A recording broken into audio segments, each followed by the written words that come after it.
Welcome back to this week's segment about rescue dogs.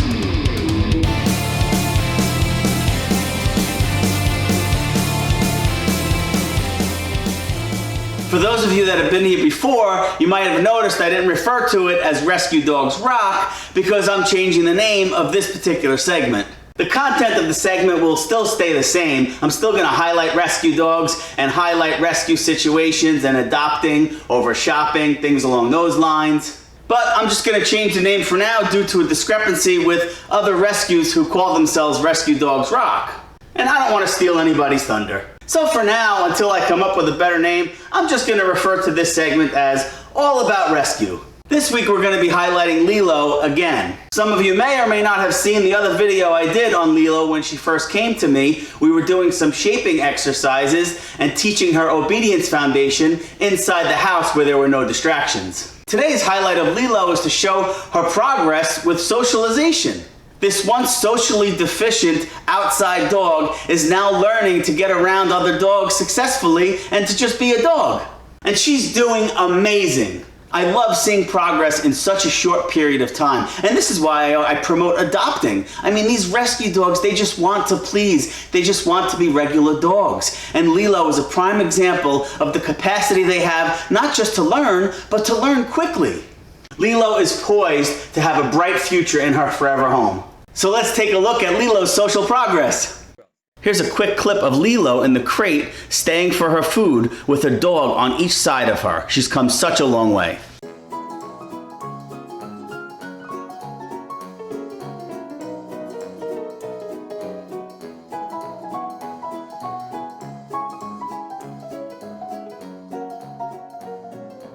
Come here, Mama. Say hello. Go ahead, say hello. Here Lilo is doing one of her daily socialization exercises where I have a test dog on this one side of the fence and Lilo on the other. And I slowly integrate them in more close proximity to one another until Lilo becomes more comfortable.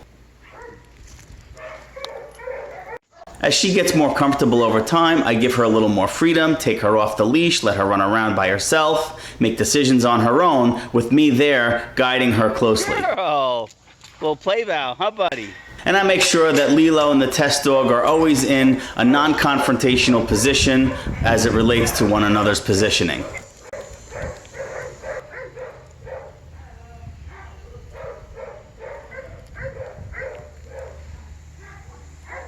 This helps me allow the test dog to inspect her, and it allows Lilo to learn how to be a dog in a controlled situation.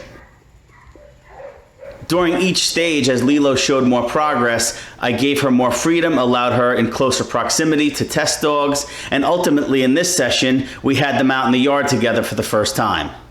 It takes time, it takes patience, but she has the capacity to be a regular dog, and she's proven that day in and day out. Overall, Lilo did really well, and with the exception of a little humping attempt by my test dog, all things went really well and Lilo is progressing nicely. Not too long ago, she couldn't even be around all the dogs here without being anxious, and now she's out in the yard with a couple of dogs and making progress every day. Well, I hope you enjoyed a little Lilo update. And hey, listen, if you have a rescue dog that you'd like me to highlight on this weekly segment, drop a comment below. I'd be happy to do so. We can work together and promote your rescue dog. Well, that's all for now. If you like what you see on my channel, consider subscribing so you can stay up to date on training and rescue content. And I'll see you next time on All About Rescue.